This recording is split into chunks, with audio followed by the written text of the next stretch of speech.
વડોદરાના સાવલીમાં ટ્રાફિક જાગૃત તથા ટ્રાફિક સપ્તાહ નિમિત્તે બ્લડ ડોનેટર કેમ્પનું આયોજન કરવામાં આવ્યું હતું.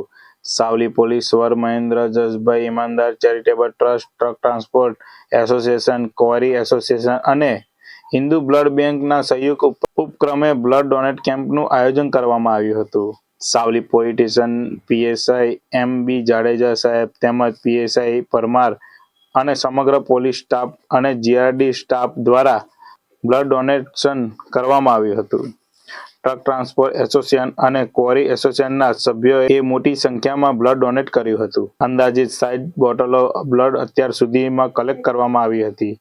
બ્લડ ડોનેશનનો મુખ્ય ઉદ્દેશ લોકોના ટ્રાફિકને લઈ જઈને જનજાગૃત આવે અને સાથે સાથે લોકોને બ્લડ ડોનેટ જેવી સેવાકીય પ્રવૃત્તિમાં આગળ આવી અન્ય જરૂરિયાતમંદ લોકોનું જીવન બચાવી શકે તે હેતુથી આ બ્લડ ડોનેશન કેમ્પ રાખવામાં આવ્યો હતો.